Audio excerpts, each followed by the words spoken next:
এই ভিডিওটা হচ্ছে কোনো একটা রবিবারের সকাল থেকে অনেক কাজ করেছি, যেটার কোনো রকম কোনো ভিডিও ক্লিপ নিতে পারিনি।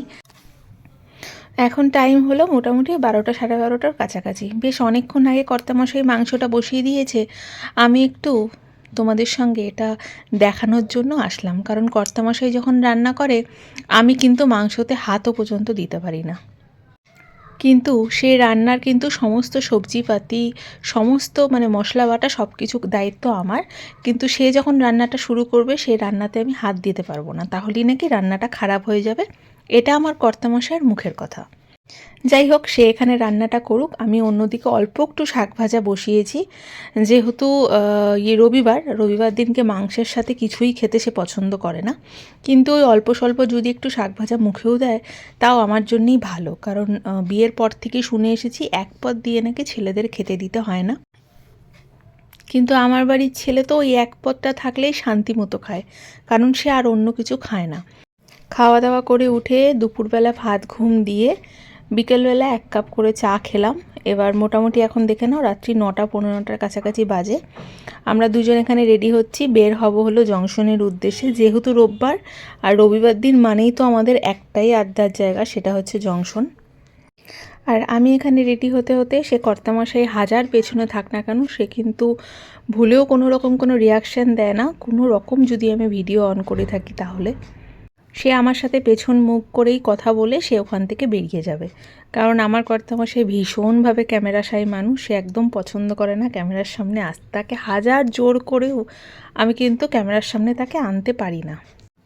যাই হোক, যে যেটা পছন্দ করে না সেটা তাকে জোর করে করানো একদম আমার ওই যে নীতির বাইরে, আমি এটা একদম পছন্দ করি না।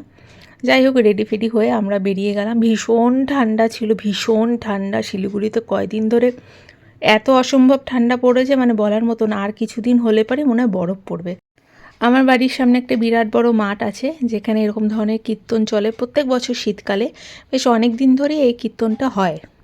আমরা রাস্তায় মোটামুটি ভীষণ ভিড়। শীতকাল হলেও কি হবে, এই শীতকালের টাইমে রাস্তায় বেরিয়ে কোনো কিছু খাওয়া বা ঘুরতে যাওয়ার এইসবের কিন্তু মজাই আলাদা।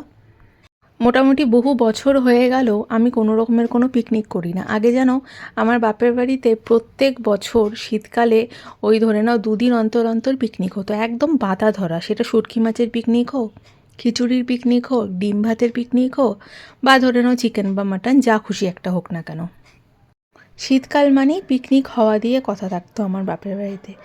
কিন্তু এখন সময় চেঞ্জ হয়েছে, অনেক মানুষ পরিবর্তন হয়েছে, তাই সেসব জিনিস হয় না খুব একটা। আর আমার বিয়ের পরও খুব একটা সব অকেশনে আমার যাওয়াটা সম্ভব হয়ে ওঠে না, কারণ কর্তামশাই ডিউটিতে থাকে, তার টাইমের কোনো ঠিক থাকে না, যেহেতু সে এমার্জেন্সি ডিউটি করে। আর কর্তামশাইকে ছাড়া আমি কোনো জায়গায় কোনো দিন যাই না, আর আমি পরবর্তীকালেও কোনো দিন যাব না। সেটা যার ভালো লাগবে যার ভালো লাগবে না আলাদা ব্যাপার।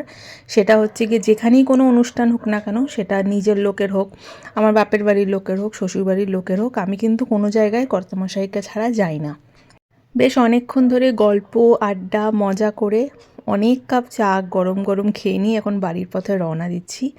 এত কুয়াশা পড়েছে, আর কুয়াশার ওশগুলোতে পুরো রাস্তা ভিজে গেছে দেখো সেদিন।